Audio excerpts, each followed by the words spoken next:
Welcome, everybody. Tonight we're watching A time capsule for when hair had regional championships? It is the NWA World Junior Heavyweight Championship, a title of no small historical significance. And no large historical television time. Hey now, this belt has lineage. So does my junk drawer. I recognize that graphic. It looks like it was drawn on a napkin with a tractor. And speaking of history, this title once went international. Even Tiger Mask held it in 82 to 83. Great. So we've gone from Tiger Mask to downtown Denny Brown. That's like trading in a Ferrari for a dependable lawnmower. A dependable lawnmower wins championships, Joe. Sure, if the other lawnmower's on a time limit draw. By the mid-80s, this title's a fascinating piece of wrestling gold, once held by legends. And then mailed around like a library book with overdue fees. The championship had bounced between promotions and even splintered overseas. Ah, yes. The Choose Your Own Adventure belt. If you turn to page 84, New Japan recognizes it. If you turn to page 12, nobody does. In 1984, downtown Denny Brown wins a disputed version at Starrcade. Oh, disputed version is the most polite way to say, we'll sort it out later in the parking lot. And when New Japan withdrew its claim in 1985, Brown was officially recognized as the undisputed champion.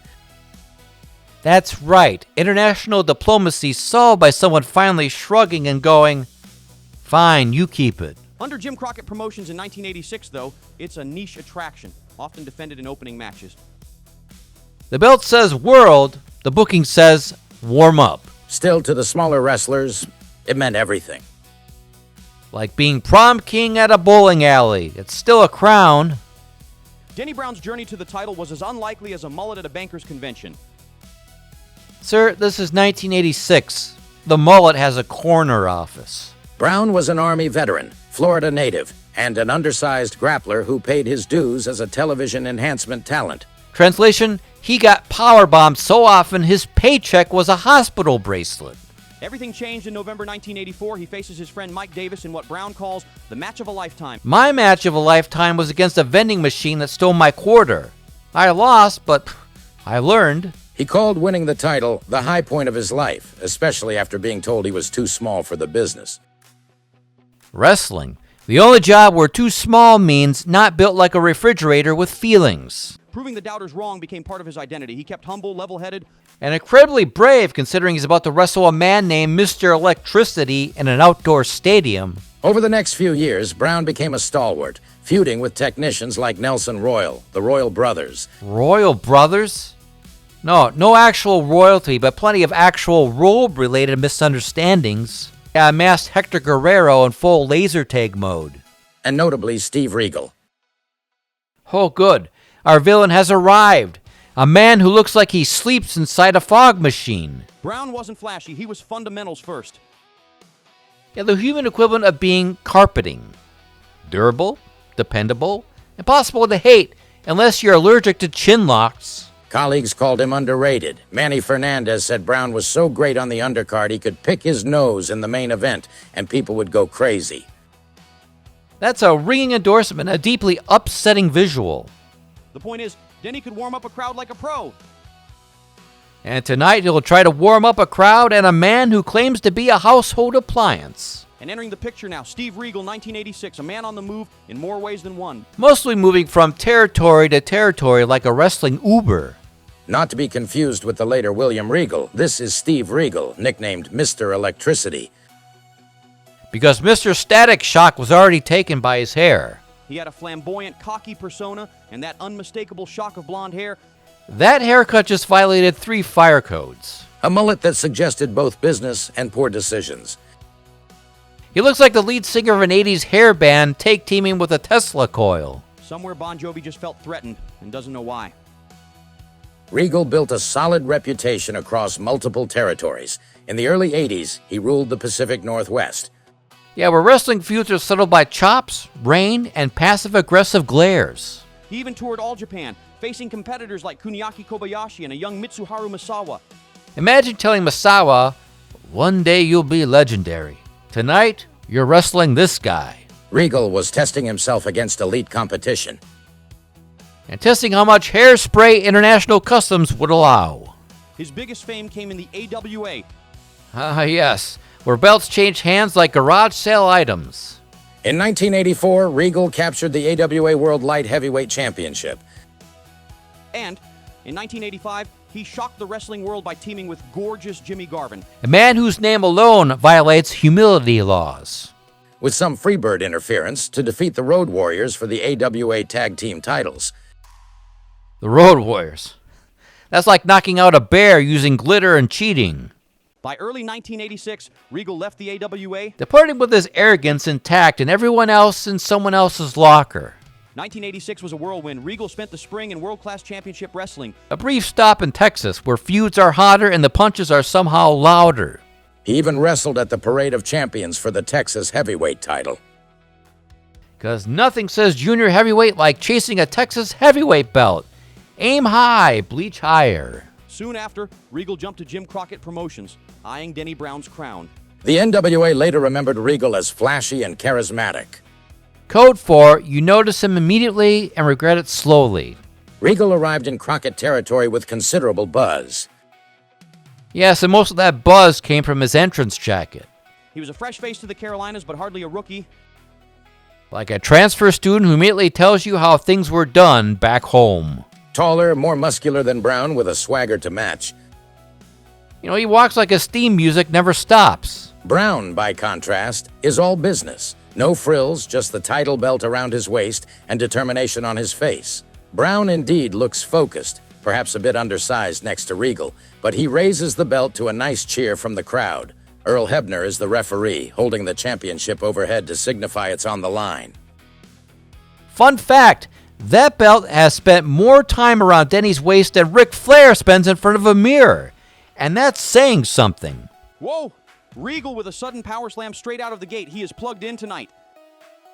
Mr. Electricity coming in with about 10,000 volts on that power slam. You could power a small city with that move. Brown bounces up, a bit shocked, figuratively speaking, and Regal immediately follows with a crisp hip toss that sends Brown across the ring. The challenger is clearly looking to overwhelm the champions early. It's smart strategy, Joe. Regal knows Brown is a slow starter and a guy who likes to settle into a rhythm, so Regal's amping up the frequency from the get-go. Brown, however, is no rookie. He just plays one on television. Indeed, Joe. Experience is asserting itself here, much like a stubborn footnote in a history book. Brown regains his footing and fires back with some offense of his own. Translation, he stopped wobbling and choose violence. A wise tactical adjustment. And Brown answers with 1-2 lightning-fast power slams. Anything you can do, I can do flatter. A clear demonstration of competitive equivalency. Listen to this pace. The first minute has been surprisingly brisk. They're moving like the bell just rang and the building's on fire. Despite their size, they want to prove they can wrestle big. We are large in spirit, says their cardio. Regal staggers back into the corner, eyes wide at the champion's fire. That's the look of a man who just realized this wasn't in the rehearsal. A sudden and humbling recalibration of expectations. Regal reaches up and pats that curly blonde mullet back into place. Always check the luggage after turbulence. Hair integrity is paramount in moments of crisis. And now he's complaining to the referee, claiming Brown pulled his hair during the slam. Ah, yes, the rarely enforced don't touch the mullet clause. A dubious appeal, Tony, particularly given the laws of leverage. Earl Hebner gives Regal a very skeptical look. That's a full-on really, dude? From a trained professional. Referees by nature are unconvinced by theatrical grievances. And listen to these fans. They are booing Regal stalling. You know, the crowd has rendered a unanimous verdict. Nice try, Curly. The audience, as always, displays a keen sense of justice and an intolerance for cowardice. Regal scowls and finally returns to the center of the ring after milking that supposed hair pull for all it's worth. He's squeezing every last drop out of that complaint like it's a lemon from a spy movie. A veteran's instinct, Tony. Delay, distract, and deny reality. Now the two competitors circle one another. The ancient ritual of, I'm totally fine. You're not. Each man seeking positional dominance without yet committing. Regal shoots in and clamps on a headlock. Like a parking brake with attitude. He is grinding it in, Tony, and note the accompanying sneer. Pure provocation. He is grinding it in, Tony, and note the accompanying sneer. Pure provocation. Brown rolls right into a headlock of his own and flips Regal to the mat. Turnabout, thy name is gravity. A clean execution, decisive and efficient. Listen to this crowd, they love it.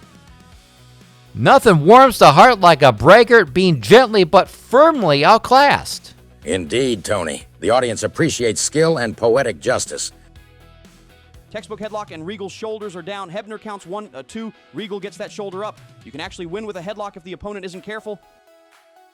Headlock victory in 1986? That'd be rarer than a clean-shaven road warrior. But hey, dare to dream, Tony. The match settles into a very deliberate rhythm now. Ah yes, the we're thinking about things portion of the program. Brown keeps that headlock clamped on like a vice. Regal's skull has officially entered a long-term lease. Note the pressure, Tony. Constant, unrelenting, and deeply irritating. Regal is flailing, clearly frustrated. He's checking every exit sign with his elbows. Frustration is the enemy of sound decision-making. Regal backs Brown into the ropes, shoots him off, then... A classic setup. And Brown comes back with a shoulder tackle that knocks Regal right down again. Regal has once again been introduced to the concept of no. Momentum, Tony, has clearly chosen a side. He's got Brown down in a tight armbar, wrenching that left arm. Regal's now personally offended by Brown's elbow. The pressure is precise, Tony. This is not mere theatrics. Regal's grip has officially been voted off the island. While the referee's distracted, Regal reaches up and grabs a handful of Brown's hair. He's fishing for leverage in the follicle zone. An illegal tactic, Tony, though frequently attempted. A yank, a tug. Possibly a bonus tug. Listen to this crowd, they are furious. The boos are loud, clear, and emotionally invested. Public opinion has turned sharply. Earl Hebner is warning Regal. Regal is shocked. Shocked to be accused. Note the performance of mock innocence, Tony. A classic portrayal, long practiced and poorly concealed. Regal snaps Brown over and down to the canvas and goes for the cover. Confidence level, cautiously optimistic. 1, 2, no! Brown kicks out. Demonstrating considerable resilience. You can see it now. Regal's starting to get frustrated that these pin attempts aren't finishing the job. He keeps checking the manual and it just says, repeat until angry. A mounting irritation, Tony, which often precedes a strategic miscalculation. Regal clamps on a chinlock. Because nothing says thriller like hold number 17. A basic maneuver, Tony, but often abused. Brown is being relocated at high speed. Buckles. Tested approved. Full force collision, Joe. Brown slumps in the corner. His internal organs are briefly holding a meeting. A vulnerable moment for the champion. Fans, we've just been informed there are only about 2 minutes left in this match. 2 minutes? That's barely enough time for another headlock at this rate. If Regal wants that title, he's got to muster something big now. And Brown, knowing the clock, might play defense or he might take a gamble to secure a win. You can feel the urgency pick up here. The internal clock is now flashing red. The closing moments demand decisiveness. Regal slams Brown to the canvas. Denny Brown has been rearranged. That strike set the table. Brown is down and in trouble. Regal hooks the leg. Cover. Here we go again. 1, 2, no. Brown kicks out. Regal is personally offended by math at this point. Astonishing resilience from the champion. We're under a minute now. Everyone panic politely. Time is a ruthless opponent. Regal hauls Brown up. Power slam. A callback. Wrestling loves continuity. Returning to a previously successful maneuver. And out of nowhere, a big right hand. Surprise fist! A sudden and effective counterstrike. Regal is rocked. His eternal calendar just flipped pages. Running leg drop across Regal's chest. Shades of Hulk Hogan. Brown scrambles for the cover. This could be it in the final seconds. Steal the bike, Denny. Time is perilously close. 1, 2. Oh, come on! Brown looks up in disbelief. Oh no, the bell hates happiness. It's official, the time limit has expired. Bureaucracy wins again. 15 minutes have elapsed, and this contest is ruled a draw. What a finish. The rare ending where everyone yells at a clock. An unsatisfying conclusion, perhaps, but one earned through evenly matched competition. That means Denny Brown retains the title. Congratulations, champ. You won a technicality and everyone's mad. The championship remains with Brown, though the emotional victory belongs to no one. I haven't heard a crowd this angry since the concession stand ran out of beer.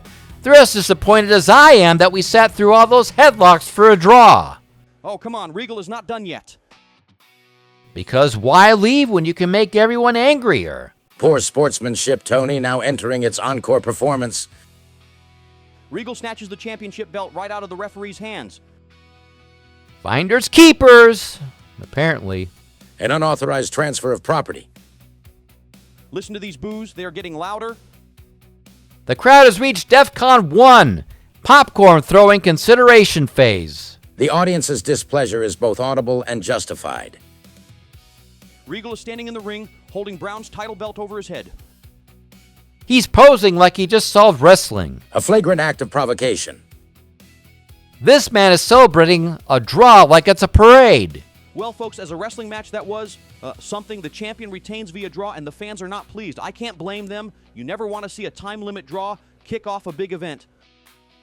From a pure wrestling standpoint, Tony, there were some fine exchanges of holds, but I must admit the match did drag in places, more headlocks and arm bars than high-flying maneuvers, which is somewhat ironic given it's a junior heavyweight contest. Yeah, juniors are usually the fast guys. This felt like two heavyweights who skipped breakfast.